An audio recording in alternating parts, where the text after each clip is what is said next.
Today we're reviewing Pups Save the Suitcase. Come on, Marshall! Green means go! making it so that Rocky can say his line in context again, as he does in movie 1, is definitely the best thing about the segment. Come on, Marshall! Let's try again! The way this is animated is extremely cute and shows an animator made an effort. You have to find it before anyone accidentally breaks the super fragile crystal lemon inside. By this point, I think we can say Benjamin Sivchevich has nicely settled into the writer role, and I basically never think about the recasting. That means I think for now we've got a cast where everyone's settled in well and is doing a great job. I'm perfectly happy with all the recent cast changes now. Rocky, Marshall, and even going back to Chase.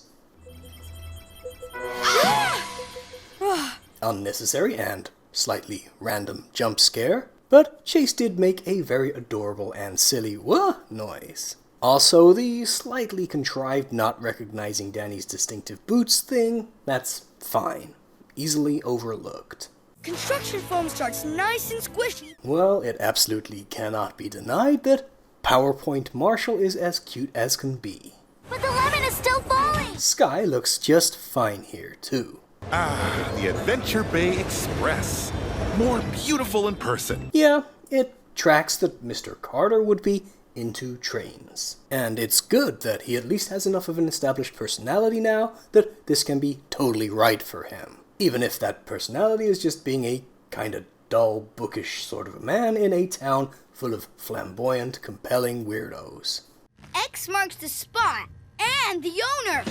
Daring Danny X! I almost put this as a negative because a better writer would have shown all these characters would figure this out without Rocky having to actually say it. Yes, even on the preschool show. I've given plenty of examples in older segment reviews. But hey, the little bounce and Rocky's gleeful expression are cute. And we wouldn't want to already be going on to negative points after all, right? Right?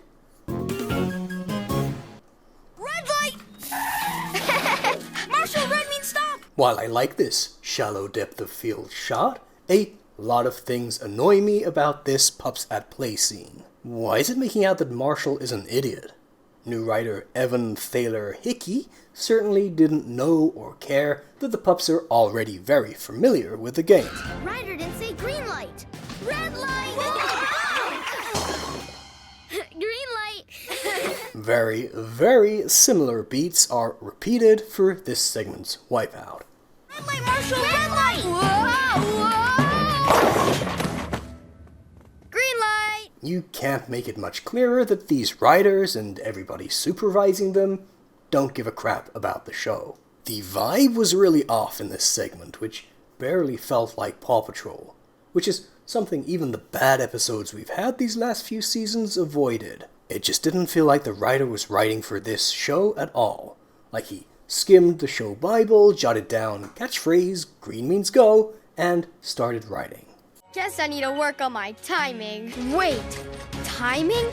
This is just like red light, green light. I often mention the Screenwriting 101 trick where they bring back a thing we saw earlier at the end as a callback. This may be the most ham-fisted, obvious, and inelegant of the times it was done in PAW Patrol.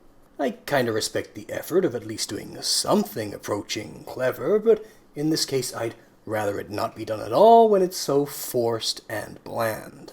We're trapped! Yeah, this big crash pad is really jammed up against the doors. I didn't give a negative for the working out this is Danny's property thing, but a big part of why this segment feels so weird and unlike regular PAW Patrol is how over-explained everything is. That's how Dora was written, but it's not how PAW Patrol is, even when it sucks.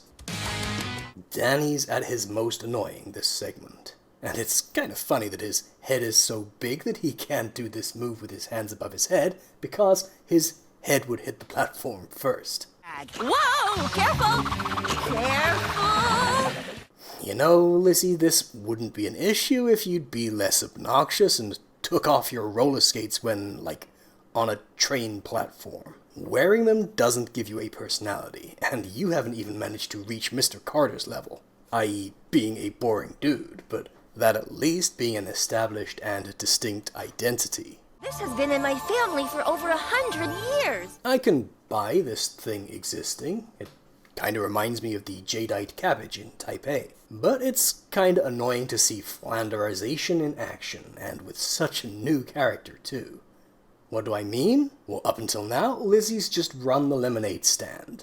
But there's so little to say about her that it's becoming her identity, to the point now I guess it's her family dynasty, going back generations, to make lemonade.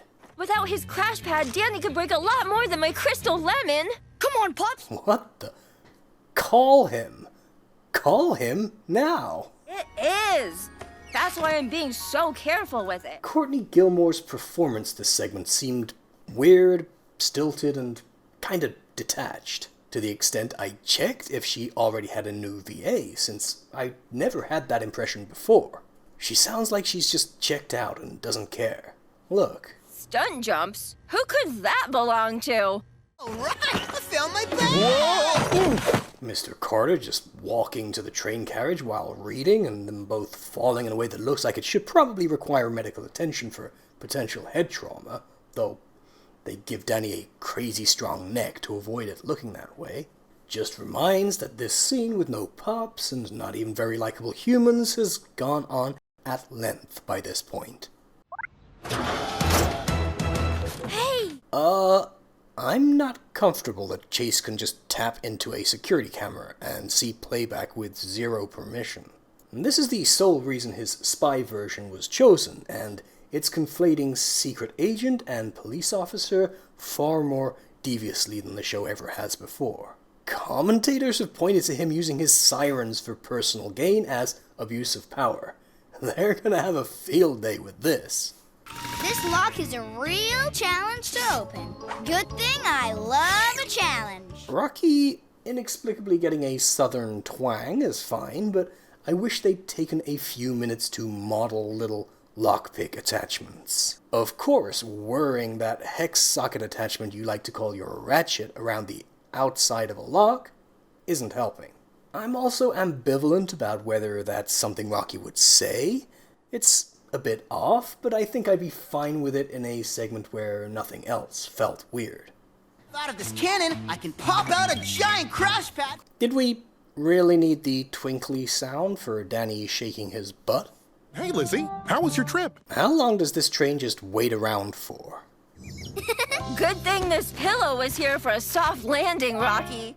Well, he just got slammed with great force against the ceiling, so not sure it's that much of a relief. Marshall! Did someone say my name? This also felt weird and jarring, turning a moment it would seem like I'd like into an off-putting one. This just isn't really how the pups communicate or express themselves. I felt the same when Chase talked about how the swap went down and told Ryder to check it out. It's subtle, but the pups just all feel out of character, and I'm 99% sure it's because this writer is totally unfamiliar with how they should feel.